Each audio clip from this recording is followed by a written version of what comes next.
Wir haben keine Rolltreppe, wir haben den Berg so erklommen. Leute, was ein Ritt, ey.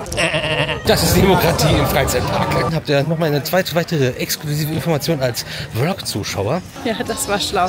Hier helfen wir euch wieder mal nicht weiter. Scandi Tour 2.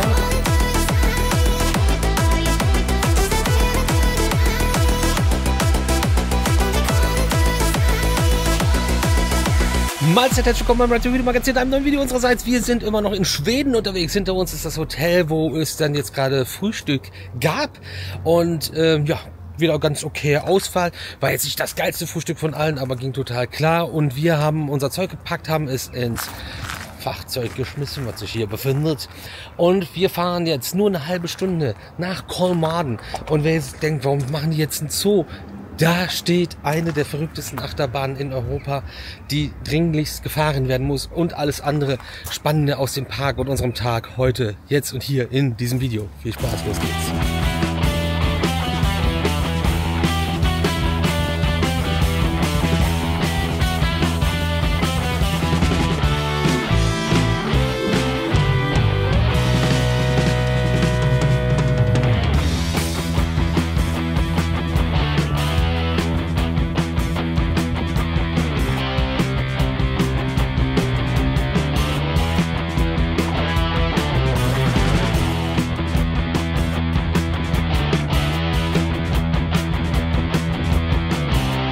So, Schleicherei, halbe Stunde hierhin, an einem Stinkesee vorbei. War richtig fies am Müffen, aber es sah richtig gut aus. Sind wir jetzt in Kolmården angekommen. Wir haben einfach mal direkt von vornherein von uns aus den Extended Parkplatz angesteuert. Es waren auch beide ausgeschildert und die Karawane floss zähfließend weiter geradeaus zum Hauptparkplatz. Warum soll man da nicht direkt einen Abstecher hier hin machen? Und eincremen, was zu trinken mitnehmen, stay hydrated und jetzt einen Berg hochkraxeln. Das ist sehr bergig hier. Ich weiß auch nicht, wo wir jetzt auskommen. Ich weiß noch, dass vom Haupteingang aus erstmal eine Rolltreppe in den Park komplett reingeführt hat. Mal schauen. Ich bin gespannt.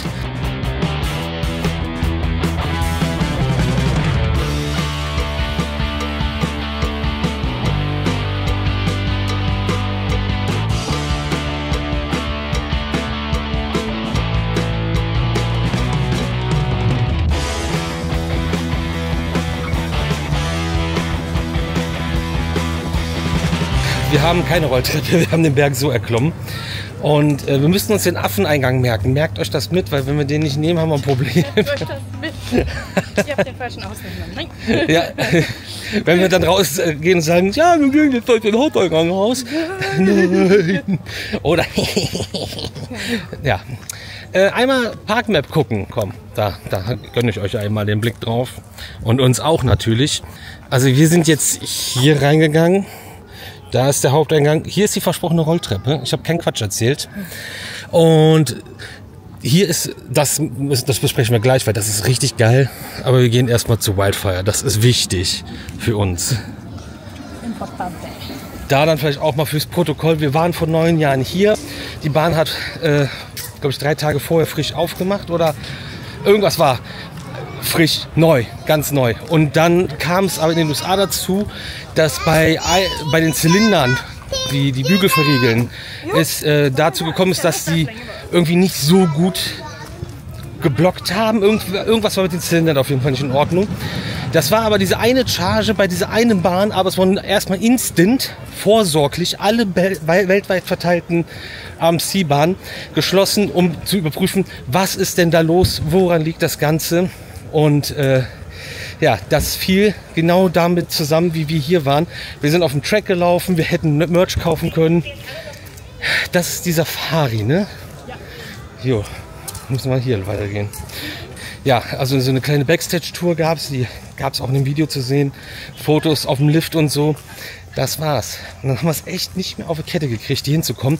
Es gab 2, 3 Planungen, die dann. Das eine war, glaube ich, zeitlich, das andere war buchungstechnisch und das dritte war pandemiebedingt, alles nicht funktioniert hat. Jetzt, finally, versuchen wir es nochmal. Jetzt sind wir schon mal hier, also einen großen Schritt weiter als sonst. Auch wieder runter. Ich möchte nicht wieder runtergehen. So, aber so richtig runter, ne? Nicht nur so ein bisschen. So Leute, wir stehen vorm Eingang, noch ist die Bahn geschlossen. So wie es aussieht, rangieren die gerade einen Zug raus oder haben den getauscht. Also war auf jeden Fall, konnte man es gerade sehen auf dem Switch, dass der Zug rübergeschoben wurde.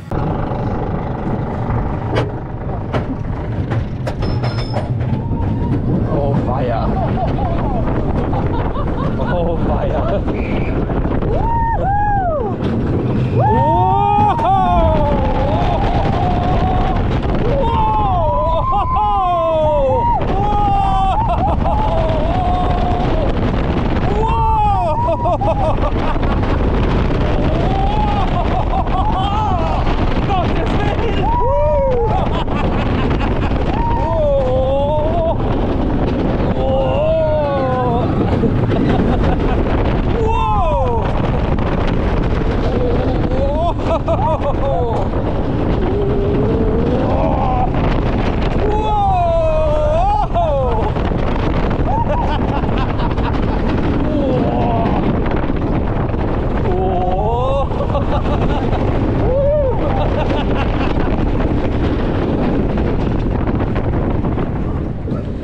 Ja, voll easy.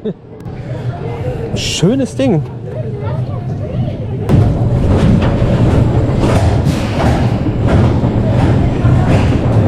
So Leute, die erste Fahrt Wildfire. Nach 9 Jahren, finally, haben wir es geschafft. Wir sind noch in der Station. Wir machen noch ein paar Rewrites, sonst werden ja Leute wieder böse, aber wir haben auch Bock. Und fahren noch ein paar Runden und dann reden wir gleich in Ruhe über Wildfire hier in Kolmaden.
Samma kraftfält. Vi kollar på kortet.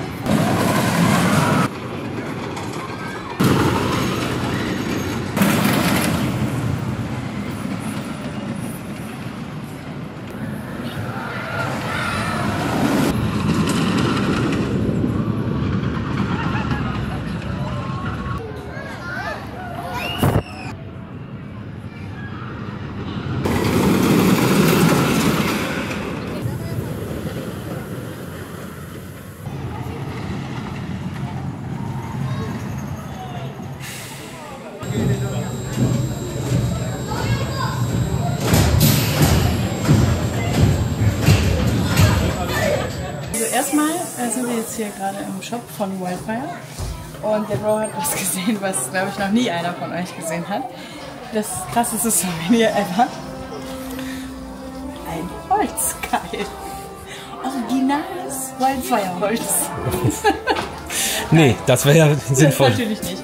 Und ja, hier gibt es so ein paar Shirts mit den Logos und Fakten und so, auch viel für Kinder hier, weil das halt so ein Familienpack ist. Ne? Und hier haben wir ein ganz schönes gesehen, was so ganz cool mit Baltic ist. Hat vorne ein kleines Logo und hinten dann nochmal so die Fakten, aber irgendwie immer in cool und nicht in so amerikanisch plakativ, wie das hier ist. Das nächste Mal nimmst du auch das Kleine, damit wir das auch besser ins Bild kriegen, ne? Achso, ja, das könnte ich machen. Gucken Sie das.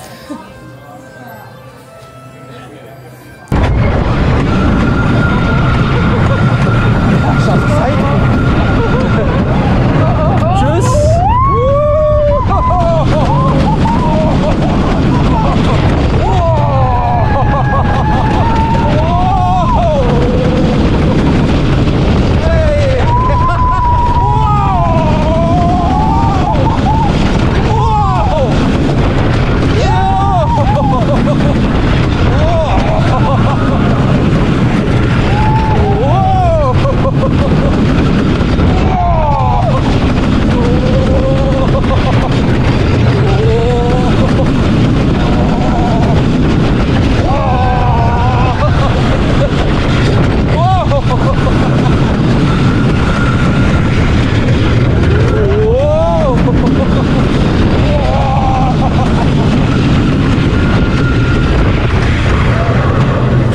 klingt ja wie eine Parkeisenbahn.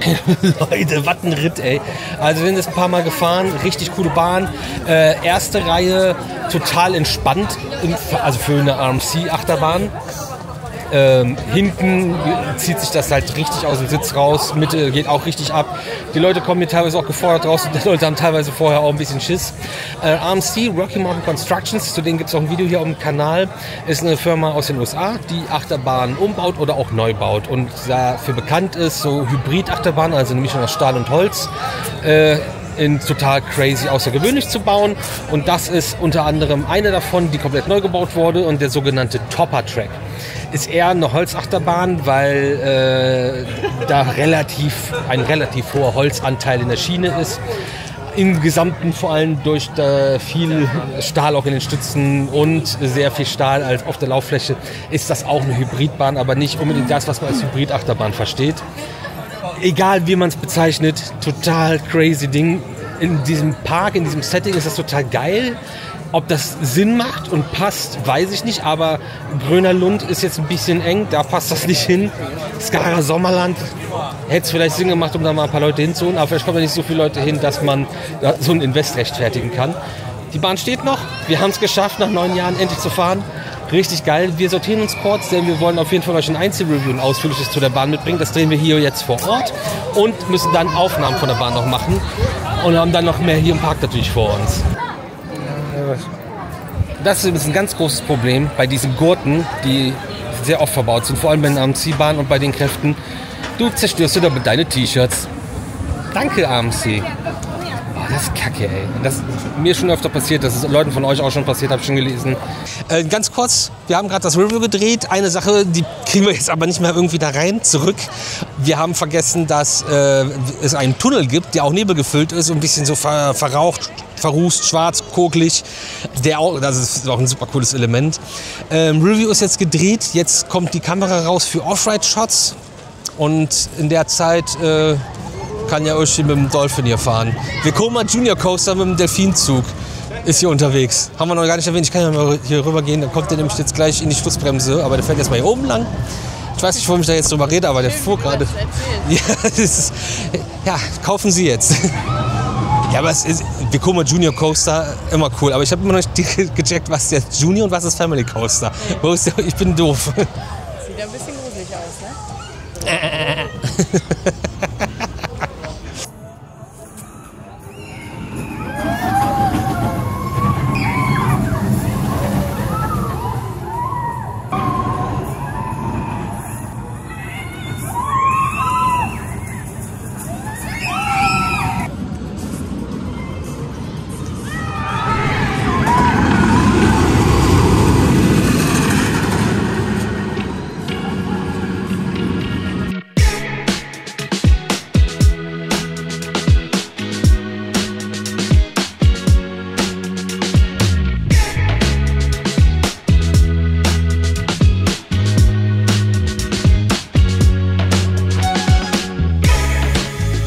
Jo, wir haben jetzt noch ein paar Aufnahmen von Wildfire gemacht.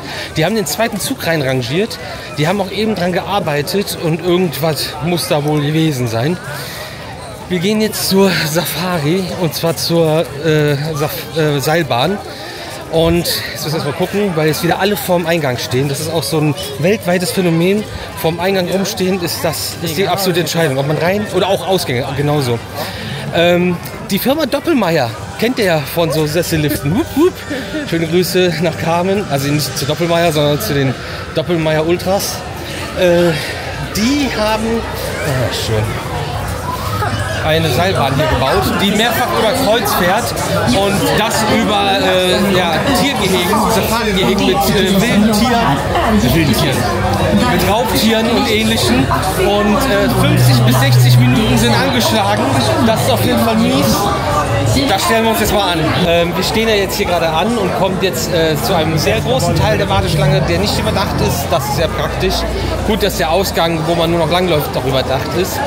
Es gab gerade noch eine Durchsage, dass man übrigens damit sich jetzt darüber im Klaren sein sollte, dass die halt gerade hohen Andrang haben und deswegen mit maximaler Kapazität fahren, was bedeutet 8 Personen pro Gondel.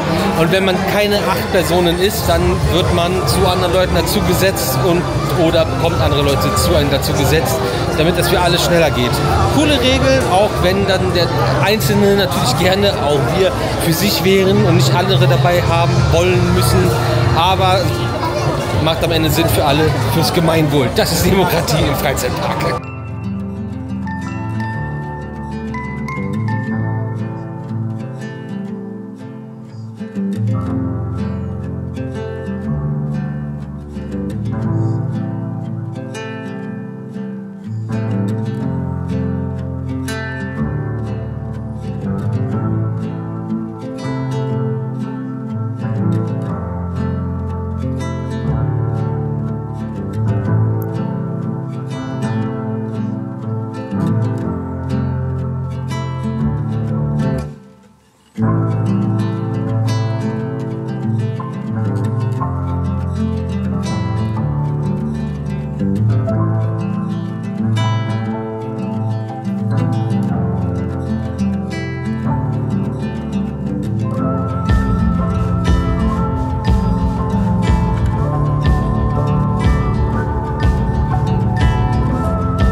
Wir haben 45 Minuten gewartet und dann ging es auf Safari.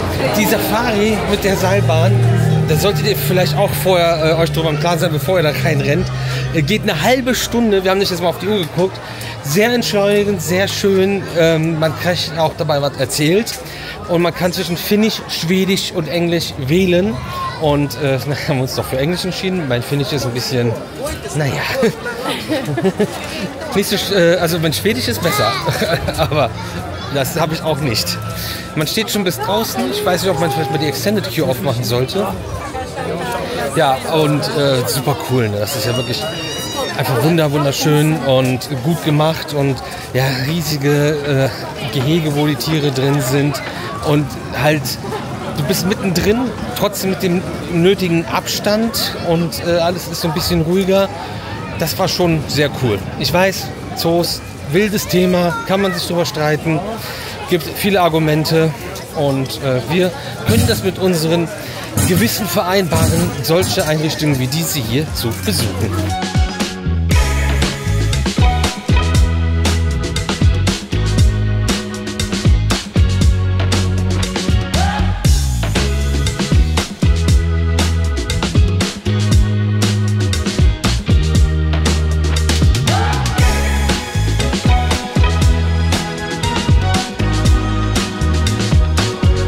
Man muss das schon sagen, die Gehege, ne, klar, es sind Gehege, der Käfig ist vielleicht golden, aber das sieht wirklich sehr stark hier aus, weil einfach auch die Area, wo wir hier sind, das sieht hier halt so aus.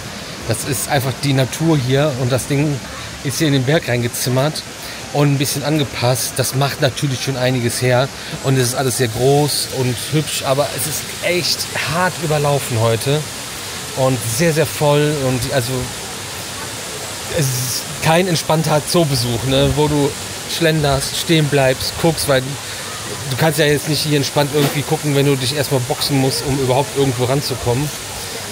Und man weiß ja auch, wie manche sich benehmen.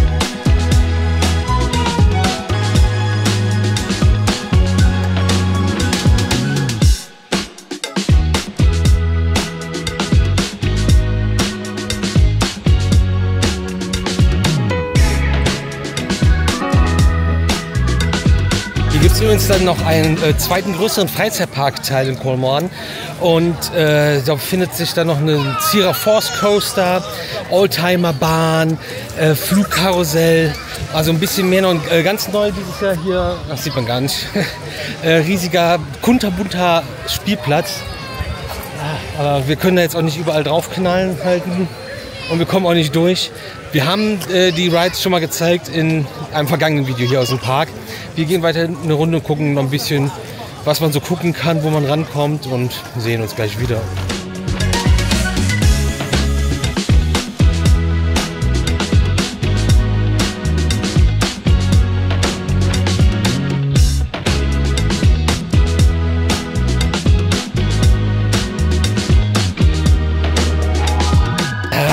Euch das nicht zeigen geht auch nicht. So, einmal, also der Spielplatz ist echt geil, diese ganze Area, das ist richtig gut geworden. Und hier ein Stück weiter ist dann dieser Amusement-Tivoli-Part. Da jetzt auch noch mal 2, 3 Bilder für euch.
Hier. Bop, bop, bop, bop. Fall nicht. Ich fall. Ja, das war ja schon wild hier lang jetzt. Bum. Bum. Bum.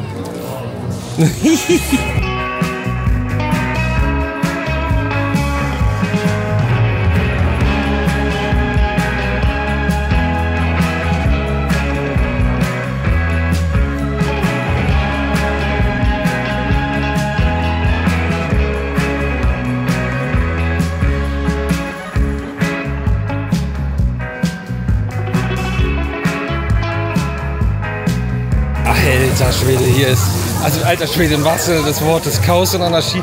Die Show eskaliert komplett.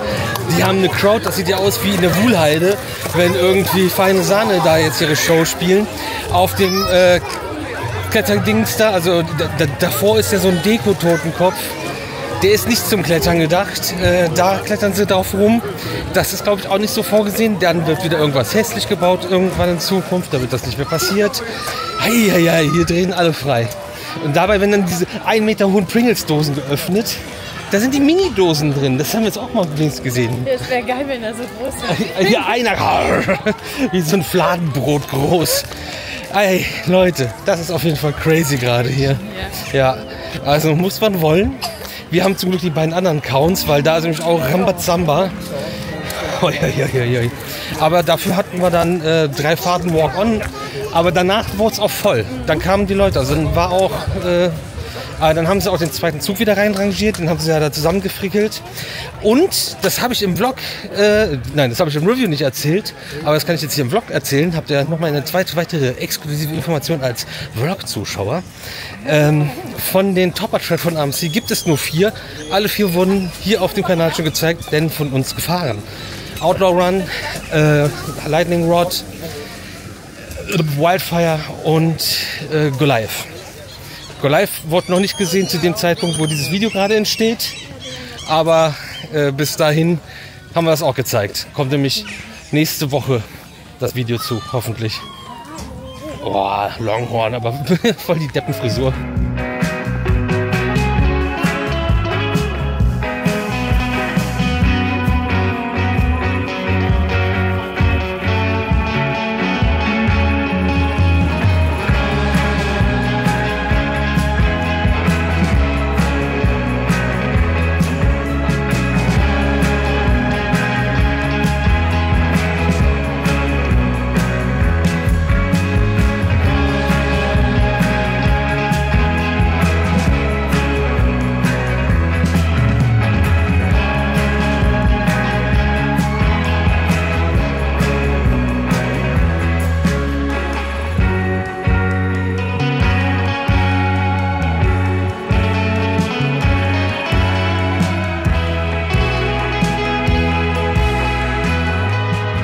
Ich habe jetzt gerade mal so gesagt, wir sind jetzt einmal fast ganz rum durch den Zooteil und überhaupt. Und dann habe ich gerade gesagt, okay, also die Wege sind eigentlich viel zu klein und so die Plätze, wo die Leute sich aufhalten. Hier ist jetzt zum Beispiel so eine Eisdiele, ein Shop, wo halt viele stehen bleiben und auf jemanden warten oder sich einfach da kurz hinstellen mit seinem riesen Kinderwagen, weil die haben ja auch alle Sack und Pack dabei, die Leute, was ja für so ein Zoo auch total normal ist. Ich weiß halt nicht, wie normal voll es jetzt ist für diese Saison. Aber nächste Saison, letzte Saison. Ja, das war schlau. Und das finde ich halt so ein bisschen doof. Die Tiere haben wirklich ausreichend Platz, also ausreichend ist relativ, hatten wir schon das Thema. Aber die Menschen müssen sich hier drängen und also wirklich Doppelkinderwagen mit Bollerwagen und dann immer große Familien und überall steht jemand. Auch diese neue Spielarea da, die da jetzt ist, auch sehr, sehr eng wieder gebaut. Ne? Also ja, ein bisschen schwierig. Du noch was sagen? Ich weiß nicht, ob das eng gebaut ist oder ob es einfach viel zu voll ist. Ja, ich kann das nicht einschätzen. Aber es quillt alles über und die Leute, die bleiben überall einfach stehen, wo sie gerade stehen. Und wir kamen gerade nicht durch. Da standen einfach auf dem ganzen Weg quer 5 Kinderwagen nebeneinander und alle waren so am Klönen, aber das waren unterschiedliche Gruppen und alle waren so, ja, das ist jetzt einfach so. Und bis es dann gestaut hat von allen Seiten, keiner mehr durchkam und dann, okay, warte, und dann sind sie so rückwärts so in den Fels rein. Also das ist ja auch, die flüchten ja schon hier in die Wildnis, die Menschen. Nun ja, wir flüchten auch. Wieder bergab. Also hier ist auch wieder, ich weiß nicht, ob man das im Video sieht, wie steil das hier alles ist. Das ist auf jeden Fall ein crazy Weg.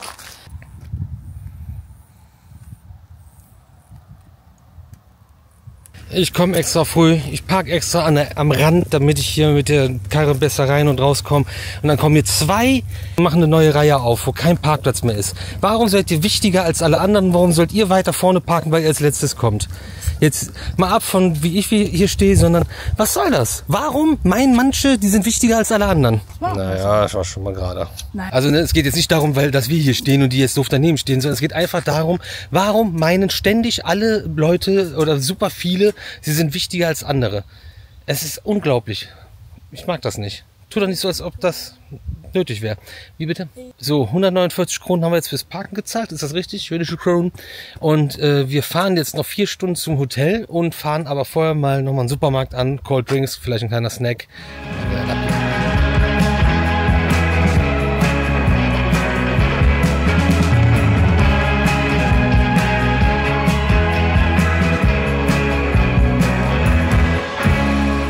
So, Leute, ich habe den Lando Norris gefunden.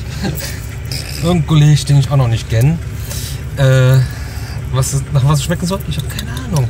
Gucke ich danach, lese ich das? Nein. Freut euch das? Ja.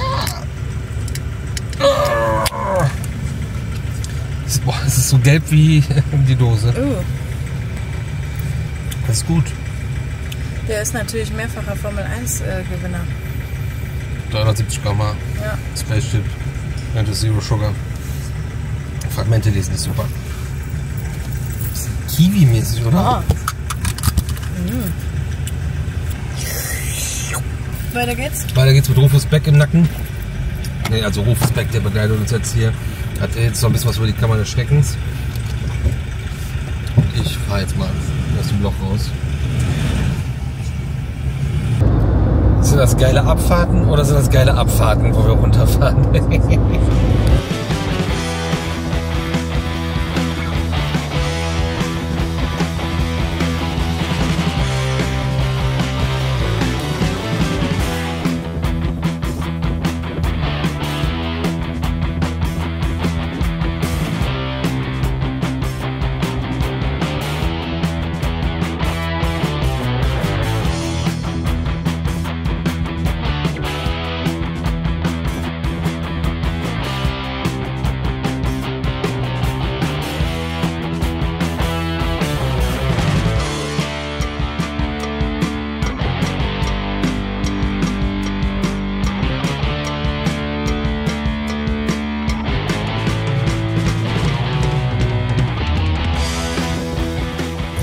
So Leute, angekommen. Jetzt tut mir aber alles weh. Sind aber durchgeknattert und 250 Kilometer auch nur eine Straße dann noch gewesen. Diese Landstraßengeschichte, die einspurig ist, mal zweispurig wird. Sind am Scandic angekommen, müssen uns mal kurz sortieren, unser Zeug zusammenpacken, einchecken. Dann zeigen wir euch natürlich wie immer das Zimmer und dann gehen wir auch noch was essen heute und überhaupt. Und ich hatte schon gewünscht, dass es noch mal einen Billardtisch gibt. Sehe ich jetzt nicht so. Ich besorge den Billardtisch.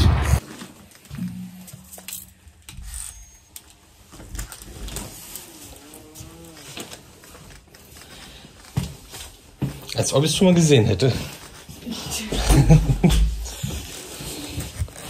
Oh, aber da waren wir woanders. Und das ist anders. Stimmt.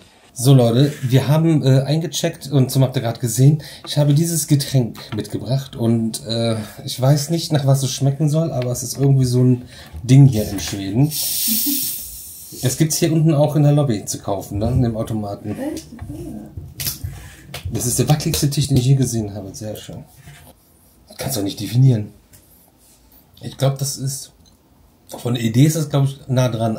Oder an einem Dudler. Oder sich so das vorzustellen. Ich weiß es nicht. Ginger Ale. Oh. Mhm. Riecht sehr orangig, diese Säure von der Orange. Schmeckt aber eher süß, aber ich finde, im Abgang hat man diese natürliche Orangennote. Aber da ist Apfel drin. Ja, aber auch Orange. Ja. Ja. Mit Kohlensäure. Also ich finde das sehr lecker. Ja, aber...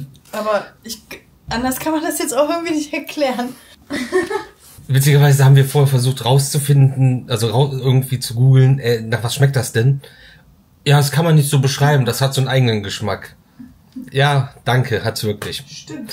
Hier helfen wir euch wieder mal nicht weiter. Wir sind jetzt 3 Meter die Straße runtergegangen zum Kohlegrill, oder wie heißt das hier? Kohlegrill. Ja, zum Kohlegrill.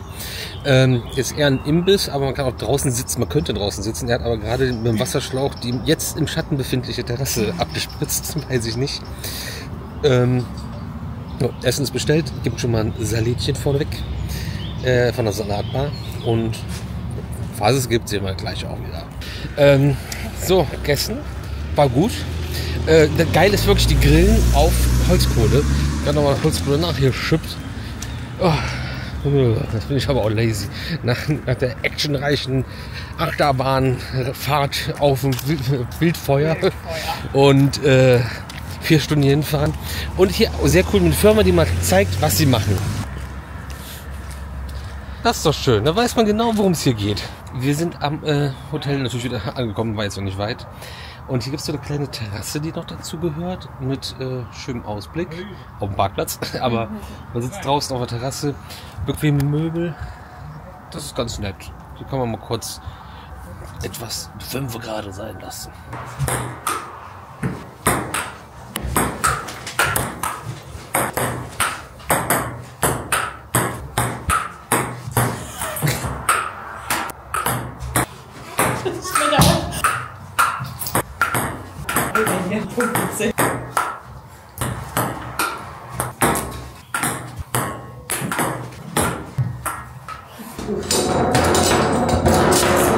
Was ist so laut?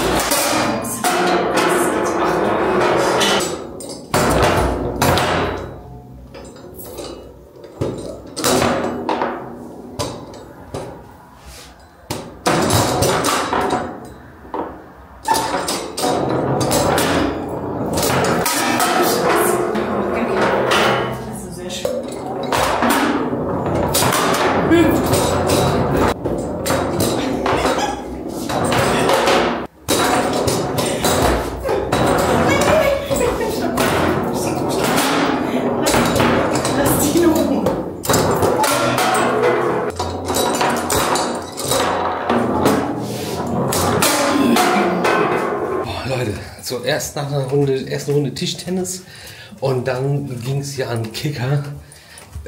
2:1 bin ich aus der Nummer rausgekommen. Aber Uschi war ein schwerer und harter Gegner. Hat gut. Ja, hier ist jetzt schön kühl. Hat gut Paroli gebietet. Und ist kurz mal abkühlen, weil das ein hitziges Spiel war. Und dann geht es ins Zimmer und dann war es das für heute mit diesem Vlog. Und morgen nehmen wir euch wieder mit in den Freizeitpark, den wir auch noch nicht kennen, der für uns neu ist. Und trotzdem wird da eine Achterbahn zu finden sein, die wir in den USA schon gefahren sind und jetzt in Schweden steht. Mehr dazu im nächsten Tour-Vlog, der Scandi Tour 2. Und jeden Tag 18 Uhr neues Video auf dem YouTube-Kanal. Heißes Spiel.